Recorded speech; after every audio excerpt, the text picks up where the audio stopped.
الذكرى السنوية 27 الدولية التي طالت شخص القائد عبد الله أوجلان وتم اعتقاله على إثرها عبر مخطط قذر في 15 شباط عام 1999 وسلم للدولة التركية من قبل قوى الحداثة الرأسمالية. لقد خططت الدول المتآمرة ولمواصلة نظام الهيمنة في الشرق الأوسط وسخرت جميع إمكانياتها لتنفيذ مشروع الشرق الأوسط الكبير في مواجهة مشروع الأمة الديمقراطية الذي قدمه القائد أوجلان، وذلك لبسط هيمنتها على المنطقة واستغلال ثروتها في سبيل للربح الأعظم.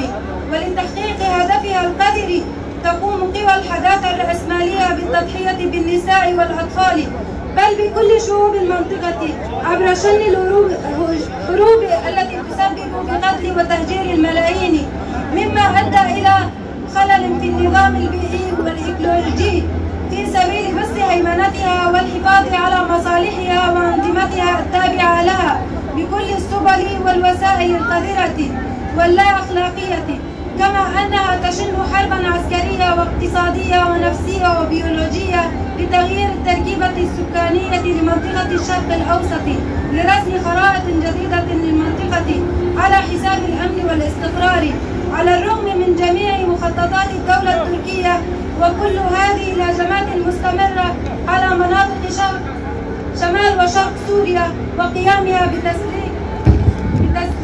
كافة المرتزقة بهدف ضرب مشروع الأمة الديمقراطية التي تجسد لواقع ديمقراطي ملموس من خلال تجربة الإدارة الذاتية لشمال وشرق سوريا. فالهجمات على سد تشرين وجسر قراقوزاق ما هي إلا محاولة من الدولة التركية لاحتلال مدينة كوباني التي قاومت ببسالة وانتصرت على الإرهاب الوحشي لمرتزقة داعش المدعوم من تركيا.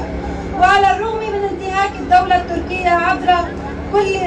كل هذه السنين لكافة القوانين والآراء الدولية وضربها حقوق الإنسان بعرض الحائط، فعمر المفكر الكردي عبد الله أوجلان وسنواته في الاعتقال تحكم استفادة القائد من حق الأمل والمعترف به من جميع المنظمات والمواثيق الدولية، إلا أن الدولة التركية وخلال هذه السنين فرضت عزلة مشددة على القائد بالإضافة إلى حرمانه من جميع حقوقه المشروعة. كل هذا وسط صمت المجتمع الدولي المخجل، وتستطيع القول أن عظمة القائد كانت من خلال قيامه بإفشال هذه المؤامرة من خلال المقاومات الاستثنائية التي يخوضها كل ثانية في سجن إبرالي متسلح بأفكار ومشاريع تخدم الحياة الحرة الكريمة ليس فقط للشعب الكردي بل لكل شعوب المنطقة. ونحن في مؤتمر ستار نؤكد أن تلك المقاومة العظيمة للقائد عبد الله أوجلان والتي امتدت صداها من كردستان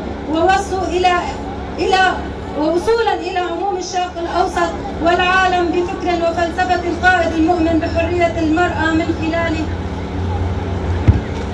من خلال مشروع الأمة الديمقراطية، والتي أصبحت اليوم تشكل طريق الحل لجميع الأزمات والولايات والحروب التي تشهدها المنطقة بشكل خاص والعام بشكل خاص، حيث الكونفدرالية الديمقراطية هي الضمان لحقوق جميع الشعوب اعتمادا على مبدأ أخوة الشعوب والحرية والديمقراطية. فنحن كمؤتمر ستار في لبنان ندين ونستنكر بشدة المؤامرة الدولية التي استهدفت قائد الإنسانية جمعاء، ونطالب قوى المجتمع وجميع منظمات حقوق الإنسان لا سيما لجنة مناهضة التعذيب والأمم المتحدة إلى القيام بمسؤولياتها الإنسانية والأخلاقية والضغط على الدولة التركية بمنح القائد عبد الله أوجلان حريته الجسدية وبحل القضية الكردية وتوقيفها جماعة